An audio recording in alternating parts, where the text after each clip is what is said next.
ओम शांति। बाबा ने सुनाया आज, मीठे बच्चे, इस कलयुग में सब रावण की जंजीरों में बंधे हुए जीवन बंधन में है। आज मनुष्य कहाँ बंधा हुआ? कलयुगी रावण की जंजीरों में। उन्हें जीवन मुक्त बनाना है। प्रश्न है, कौन सा वर्षा आप ब्राह्मणों के साथ साथ सभी मनुष्य आत्माओं को भी मिलता है? उत्तर, जीवन मुक्ति बनने का वर्षा सभी को मिलता है। तुम ब्रह्मा की औलाद ब्राह्मण बनते हो, इसलिए तुम्हें 21 जन्मों के लिए जीवन मुक्ति का वर्षा मिलता है।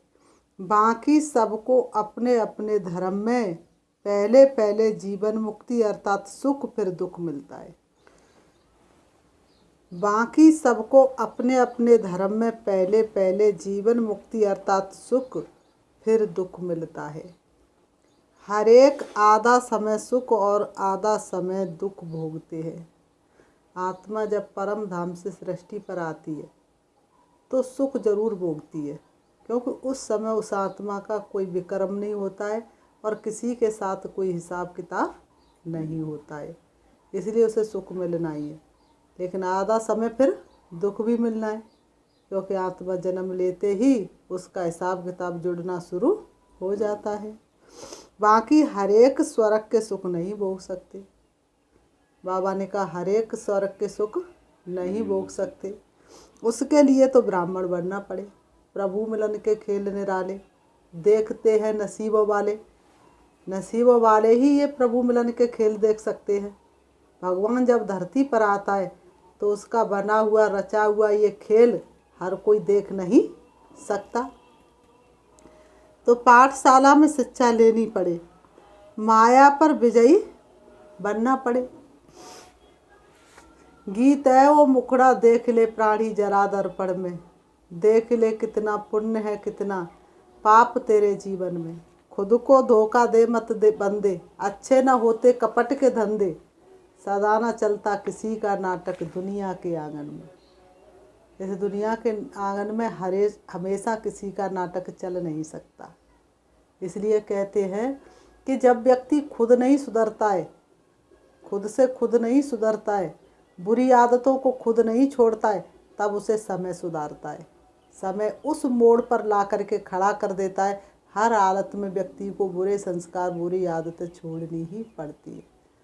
तो समय हमारा शिक्षक न बने, हम समय को शिक्षा दें तो पहले से ही परिवर्तन हो जाए तो समय हमारा साथ दे देगा। ओम शांति। ये किसने कहा? अपने दिल रूपी दर्पण में देखो कि कितने पाप हैं। बाबा कहते दिल रूपी दर्पण में देखो, तेरी कर्म कहानी आत्मा भी जाने परमात्मा भी जाने। कहाँ छिपेगा रे प्राणी? तेरी आत्मा भी जाने परमात्मा भी जाने, कहाँ छिपेगा? अपने आप से तो कोई छिप नहीं सकता। भगवान हर किसी के पाप कर्म नहीं देखता। तो बाबा ने कहा तो अपने दिल रूपी दर्पण में देखो कि कितने पाप हैं कितने पुण्य हैं, अर्थात 5 विकारों पर कितनी जीत पैनी है। ये अपने दिल रूपी दर्पण में देखो। हम लायक बने हैं श्री नारायण को वरने, क्योंकि जीवन मुक्ति व स्वर्ग के मालिक तो राजा रानी भी बनते हैं, प्रजा भी बनती है। बाबा ने कहा तो दर्पण में अपने को देखना है कि माँ बाप जितनी सेवा हम कर सकते हैं, ये सिर्फ तुम ब्राह्मण ही जानते हो कि ये कलयुग है और सब जीवन बंधन में है, एक भी जीवन मुक्ति में नहीं है। तुम भी जीवन बंधन में थे, अभी जीवन मुक्ति पाने के लिए बाप पुरुषार्थ कराते हैं। बाप ने समझाया है इस समय सब मनुष्य मात्र जीवन बंधन में है, क्योंकि है ही कलयुग। रावण की जंजीरों में सब बंधे हुए हैं। कलयुग है जीवन बंधन, कोई भी नहीं कह सकता मैं स्वतंत्र हूँ। घर वाले बिल्कुल स्वतंत्र कर दे लेकिन फिर भी कोई स्वतंत्र हो नहीं सकता। कहीं ना कहीं मनुष्य बंधन में बंधा हुआ है। कुछ नहीं है तो अपने स्वभाव संस्कार के बंधन में। स्वभाव ही इतना कड़ा है जो सुख चैन से रहने नहीं देता। सतयुग है जीवन मुक्त, इसलिए कहते शेर और गाय इकट्ठे एक घाट पर पानी पीते। बाबा ने कहा राम राज्य में यथा राजा रानी तथा प्रजा सब जीवन मुक्त है। राजा भी अर्थात तो प्रजा भी अर्थात। रावण राज्य में जीवन बंधन है, यथा राजा रानी तथा प्रजा। राजा भी नहीं कह सकता हम मुक्त हैं, राजा भी बंधन में तो प्रजा भी बंधन में। इस समय सब मनुष्य मात्र जीवन बंधन में है। तमो प्रधान दुखी है, हर व्यक्ति दुखी है। किसके कारण? अपने स्वभाव संस्कार के कारण, और कोई किसी को दुख नहीं दे सकता। अब सबको सतो प्रधान में जाना है। सतो प्रधान शुरू होता है सतयुग में। हर एक आत्मा को अपना अपना पार्ट बजाना है। आत्मा अपने अपने धर्म में जाती है। आत्मा अपने अपने धर्म में जब आती है, शांति धाम से तो पहले पहले जीवन मुक्त है। शांति धाम से आत्मा उतर के सृष्टि पर आई। कोई भी धर्म की आत्मा है तो पहले तो जीवन मुक्त होकर के आई ना। सतयुग त्रेता में किसको जीवन बंधन नहीं कहेंगे, क्योंकि रावण राज्य ही नहीं है। सतयुग त्रेता में रावण राज्य ही नहीं है। बाबा ने कहा कलयुग में रावण राज्य है, सारी पृथ्वी पर जीवन बंधन राज्य है। आदि सनातन देवी देवता धर्म का पहला नंबर जो है वह भी जीवन बंधन में। जो देवी देवता धर्म वाले आत्मा है वो भी जीवन बंधन में है। अब जीवन मुक्ति बन रहा है। जीवन मुक्ति का अर्थ ये नहीं कि सभी सतयुग त्रेता में आ जाएंगे, नहीं। रावण के दुख से छुड़ाना उसको ही जीवन मुक्ति कहा जाता है। मनुष्य मनुष्य को मुक्ति व जीवन मुक्ति दे नहीं सकते। मुक्ति अर्थात निर्वाण धाम में सबको बाप ही ले जाते हैं। पहले सब मुक्ति में जाएंगे, फिर जीवन मुक्ति में नंबरवार धर्म अनुसार आएंगे। ऐसे नहीं कि सतयुग में नहीं आते तो जीवन मुक्ति नहीं कहला सकते। पहले पहले जो भी आते हैं अपने धर्म में वो जीवन मुक्ति में है। आत्मा को पहले सतो प्रधान बनना है, फिर सतो रजो तमो में आना है। हर चीज़ नई से पुरानी होती है। कोई कितनी भी कोशिश करे लेकिन नई चीज़ से पुरानी ना हो ये हो नहीं सकता। पुरानी से फिर नई बनती है। इस समय साधु संत आदि सबू जीवन बंधन में है। बाबा ने कहा साधु संतों के पास क्या बंधन है? 5 विकारों। उनके पास भी 5 विकारों का पूरा बंधन है ही कलयुग, क्योंकि चारों तरफ 5 विकारों का राज्य है। तो जिसके राज्य में रहेंगे वो ऐसा तो बन ही जाते हैं ना। तो 5 विकार चारों तरफ है, तो बाबा ने कहा साधु महात्मा भी जीवन बंधन में है। उनको बाबा कहा जाता है। जब तक बाप ना आए उनको बाबा कहा जाता है। फिर महाकाल कहो या कोई भी नाम रखो। महाकाल क्यों कहते हैं? क्योंकि जब कोई व्यक्ति शरीर छोड़ता है तो कहते काल खा गया, तो एक को काल खा गया। लेकिन सारी दुनिया के मनुष्य एक साथ जाएंगे, बाबा सबको एक साथ ले जाएगा, इसलिए भक्तों ने उनका नाम क्या रखा? महाकाल रखा। असुल नाम है शिव बाबा। बाबा बाबा कहते ही रहते हैं। गॉड फादर परम पिता परमात्मा कहते हैं। बाप समझाते मैं आकर बच्चों को मुक्ति जीवन मुक्ति दोनों ही देता हूँ। पहले पहले जो भी आएंगे जरूर सुख में आएंगे, फिर पीछे दुख में आना है। मुक्ति के बाद जीवन मुक्ति आती है, फिर पीछे है जीवन बंधन। पहले पहले जरूर सुख में आना है। बाप सभी को सुख का वर्षा देते, फिर कोई का एक जन्म भी सुख का होगा। भले ही अभी अभी आत्मा परम धाम से सृष्टि रंगमंच पर उतर के आई, लेकिन थोड़ा समय तो वह सुख जरूर भोगेगी। इसलिए तो कहते हैं कि देखो उसके यहाँ कोई भक्ति नहीं होती, कोई पूजा पाठ नहीं करता, कोई धर्म के नाम पर एक कदम भी नहीं रखता, और तो भी वो सुखी क्यों है? क्योंकि वो आत्मा अभी अभी परम धाम से उतर के आई है, इसलिए थोड़ा तो सुख देखेंगे ना। सतयुग के सुख नहीं देखे, त्रेता के नहीं देखे, द्वापर के नहीं देखे, तो कलयुग में थोड़े से तो सुख देखेंगे ना। तो आया, थोड़ा सुख पाया और मरा। उनका ड्रामा में इतना ही पार्ट है, किसी का कोई पार्ट कैसे बदल सकता है।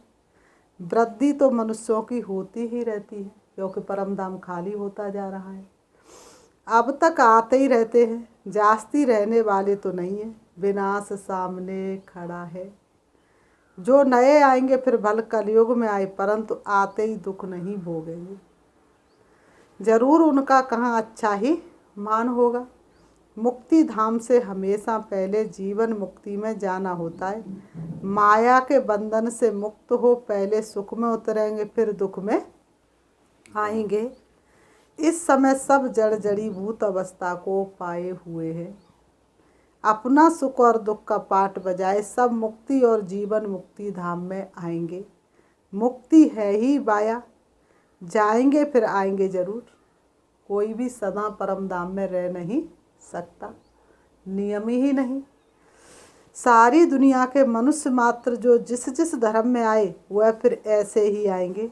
जनक को भी जीवन मुक्ति मिली ना, ऐसे नहीं कि राजा ही इस समय नहीं है, वह भी पिछाड़ी में आकर ज्ञान लेंगे जरूर।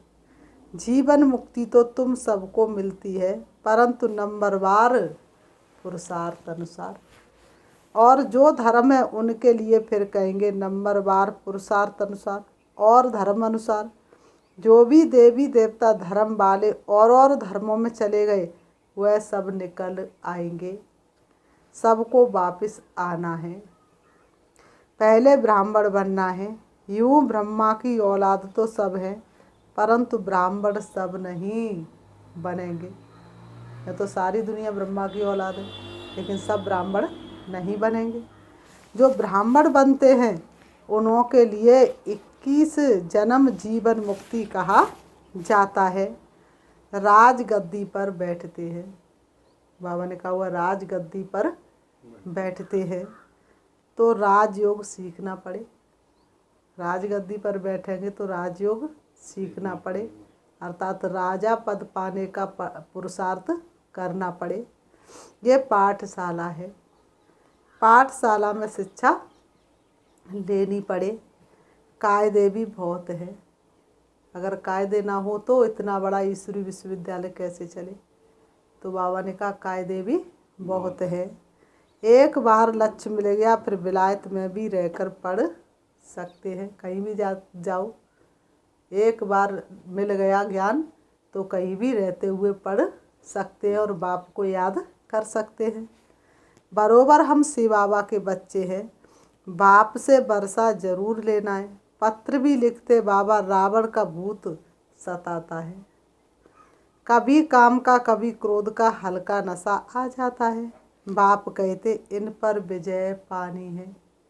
शिव बाबा कहते बच्चों इन 5 विकारों पर ही तो विजय पानी है, इसी का तो पुरुषार्थ है। ये तुम्हारी लड़ाई है ही योग बल की, है कवच हमारा सहज योग। हम सजे हुए तलवारों से दिन रात युद्ध करते रहते माया के 5 विकारों से।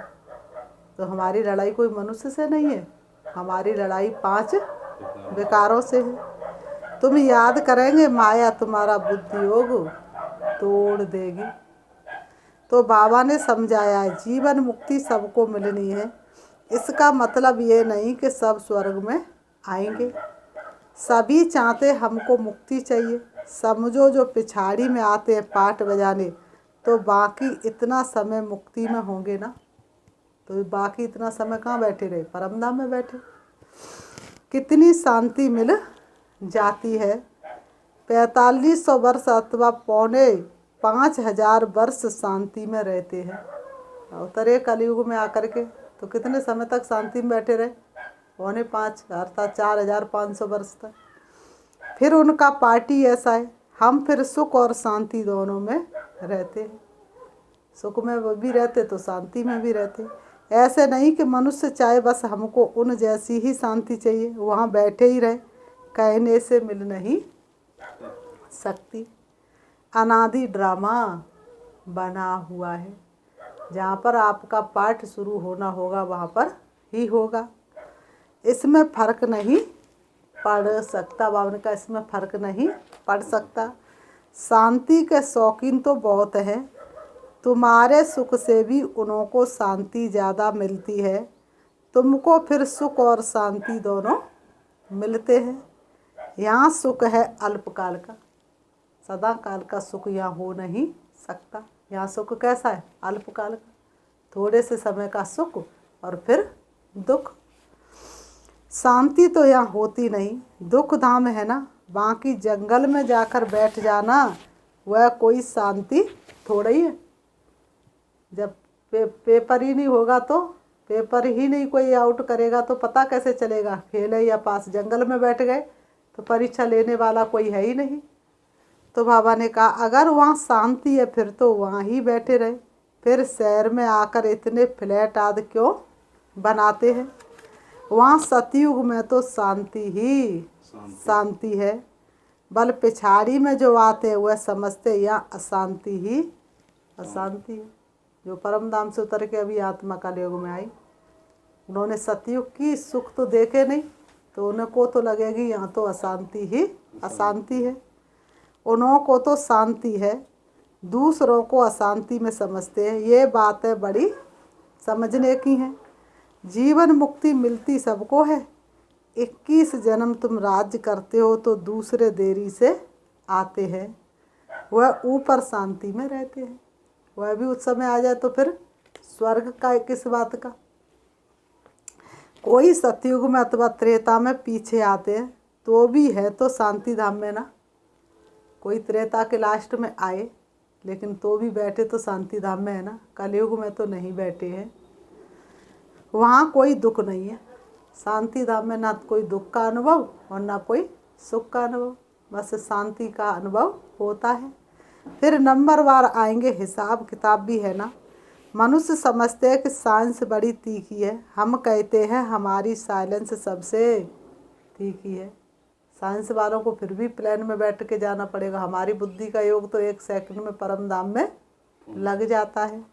बाबा की याद से ही ताकत मिलती है, वह साइंस की ताकत से ऊपर चंद्रमा में जाने का पुरुषार्थ करते हैं। और तुम साइलेंस बल से चंद्रमा से भी ऊपर, तारागढ़ से भी ऊपर चले जाते हो।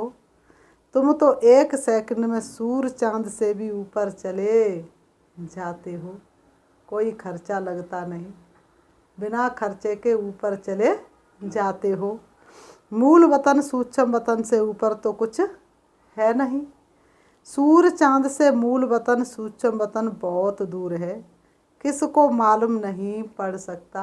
कितना भी कोई कोशिश कर ले, कितना भी पैसा खर्च कर ले, लेकिन सूक्ष्म वतन तक किसी भी साइंस के द्वारा पहुंच नहीं सकता। कोई भी साइंस का साधन सूक्ष्म वतन तक मनुष्य को पहुंचा नहीं सकता। यह है सब डिटेल की बात है। सूर्यवंशी राजा रानी बनने की तकदीर नहीं है तो कुछ समझ नहीं सकते, ना किसको समझा सकते हैं, ना ही किसी दूसरे को समझा सकते हैं। कोई ऐसे कह ना सके कि मुक्ति जीवन मुक्ति का ज्ञान मेरे में है। जनक का मिसाल सभी को जेल में डाल दिया, इस समय रावण ने सबको जेल में डाल दिया है। राम आकर सबको छुड़ाते हैं, बाप द्वारा तुम निमित्त बने हो सबको रावण के चंबे से छुड़ाकर जीवन मुक्ति बनाने के लिए। तुम्हारा नाम वाला है शिव शक्ति सेना। बाबा ने कहा तुम्हारा नाम इस ड्रामा में पिछाड़ी को बहुत ऊंचा होना है। जब से बाप आया है तो माताओं का मर्तबा दुनिया में भी बहुत ऊंचा हुआ है। आज से 86 साल पहले माताओं का कोई मर्तबा नहीं था। उनको क्या माना जाता था? उनको एक दासी की दृष्टि से देखा जाता था। शिव बाबा ने माताओं, कन्याओं, बहनों के सिर पर ज्ञान का कलश रखा और उसी समय से दुनिया में माताओं बहनों ने आगे बढ़ना शुरू कर दिया। आज तो हर डिपार्टमेंट में माता बहनें मिलेंगी। तो पहले विलायत में माताओं का मर्तबा बहुत था, वहाँ बच्ची पैदा होती तो बहुत खुशी मनाते हैं। यहाँ बच्ची पैदा होती है तो खटिया उल्टा कर देते हैं, बर्थडे भी नहीं मनाते हैं। वैसे कन्याओं का कन्हैया गाया हुआ है। वास्तव में तुम सब कन्या हो, तुम्हारा ये नया जन्म है, बाकी पढ़ाई में नंबर 12 है। आत्मा छोटी बड़ी नहीं होती है। बाबा ने कहा ना आत्मा छोटी होती है ना बड़ी होती है। आत्मा का रूप सबका एक जैसा होता है, लेकिन गुणों में फर्क पड़ जाता है। शरीर छोटा बड़ा होता है। कोई झट समझ जाते किसकी तकदीर में नहीं है तो समझ नहीं सकते। कोई को तो थोड़ा सा ज्ञान सुनाओ और झट बाबा का बच्चा बन जाता है, और जिसकी तकदीर में नहीं होता तो उसको कितना भी अच्छा कोर्स कराओ फिर भी ज्ञान समझ में आता नहीं। बाबा ने कहा जीवन मुक्ति और जीवन बंधन ये दोनों इस स्थूल वतन की बात है। सतयुग से लेकर जीवन मुक्त होते, फिर जीवन बंधन होते हैं द्वापर युग में। अभी सुख को सब भूल गए, दुख में पड़े। सुख का समय बीत गया, अब दुख का समय। तो सुख की बातें सब भूल गए, सिर्फ दुख की बातें ही याद है। तो बाबा ने कहा ऐसा कोई है नहीं जो कहे कि हमने 21 जन्म सुख लिया था। अब रावण राज्य होने के कारण मूत पलीती हो गए हैं। सबके आत्मा रूपी कपड़े बिल्कुल गंदे हो गए हैं। वहाँ रावण राज्य नहीं तो मूत पलीती कैसे हो सकते हैं। गाया भी जाता योग बल भोग बल, वहाँ योग बल से बच्चा पैदा होते हैं। तुम रस्म को तो जानते हो, दूसरों की तो बात ही नहीं। अमेरिकन आदि की रस्म रिवाज हुआ जाने, हम अपनी रस्म रिवाज को जान गए हैं। हम सतयुग के रहने वाले हैं, वहाँ हमारी रस्म रिवाज भी नहीं होगी, उस पर चलेंगे जैसे कल्प पहले तुम चले थे। जो हुआ होगा वही अब होगा। बच्चे ध्यान में जाकर रस्म रिवाज देख कर आते हैं, परंतु फिर भी ऊंच पद पाने का पुरुषार्थ करना है। बच्चे ध्यान में कहाँ जाते, सूक्ष्म वतन में सारी रस्म रिवाज दिखाई जाती। सतयुग में कैसे कैसे चलेगा। लेकिन बाबा ने कहा भले ही देख आओ, लेकिन पुरुषार्थ तो करना पड़ेगा। जिन्होंने वहाँ की रस्म रिवाज बताई वह सब अभी है नहीं, तो इनसे कुछ फ़ायदा तो होता ही नहीं। तो सारा मदार है पढ़ाई पर। योग और ज्ञान, योग अर्थात बाप को याद करना, ज्ञान अर्थात चक्र फिराना। चक्र कैसे फिराएंगे, सतयुग त्रेता द्वापर कलयुग और संगम युग। तो बाबा ने कहा चक्र फिराना ये तो सहज है। बाप कहते मेरे पास आना है, इसलिए मुझे याद करो। मनुष्य को मरने समय कहा जाता राम राम कहो, अर्थ कुछ भी समझते नहीं। तो राम राम कहने से थोड़ी ना पाप धुल जाते हैं। श्री कृष्ण कहने से भी वहाँ पहुँच तो नहीं जाते। ले जाने वाला फिर भी बाप है। विक्रम विनाश होने बिगर तुम वापिस कैसे जाएंगे।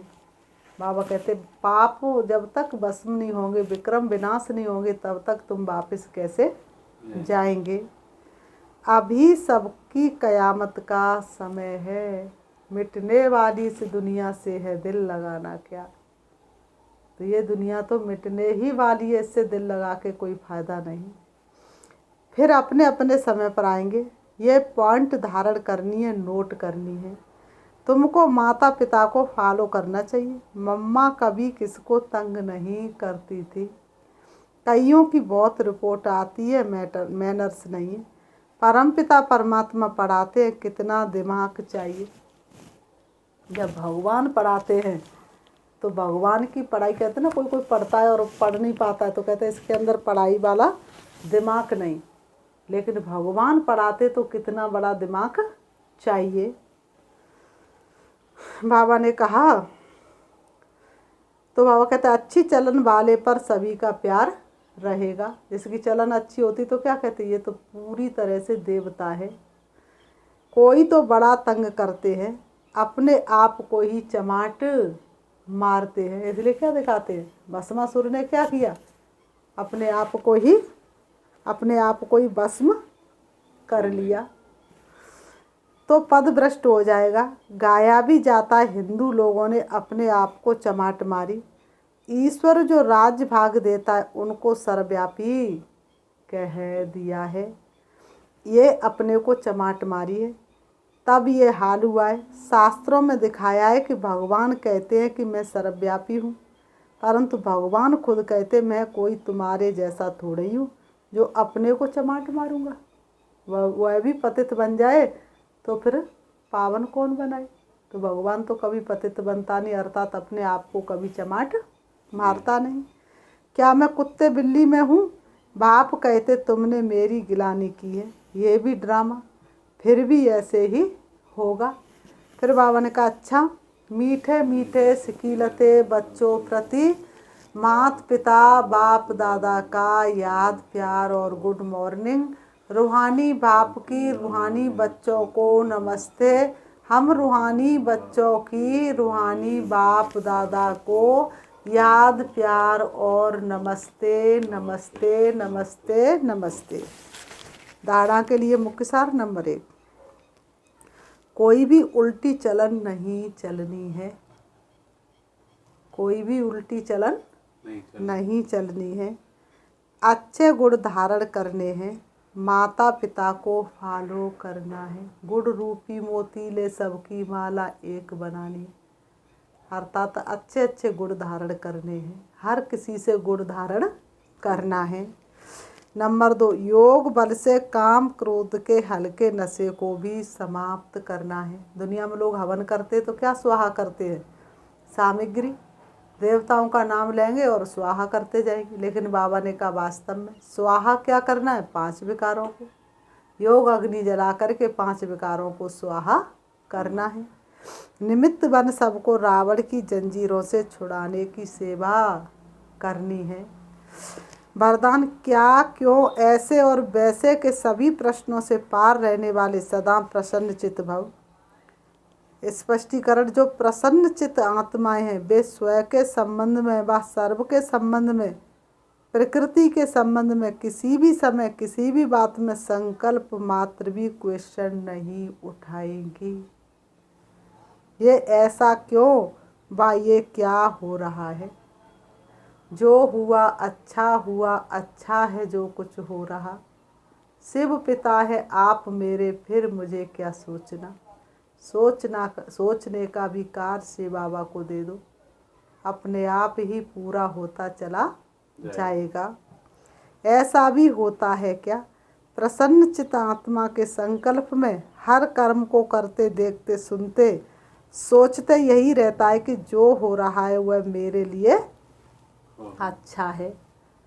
जो होगा वो बहुत अच्छा होगा और जो बीत गया वह भी अच्छा ही बीत गया और सदा अच्छा ही होना है। वे कभी क्या क्यों ऐसा वैसा इन प्रश्नों की उलझन में नहीं जाते हैं। स्लोगन, स्वयं को मेहमान समझकर हर कर्म करो तो महान और महिमा योग बन जाएंगे। हे मानव, इस जीवन में मेहमान बनकर रहना है।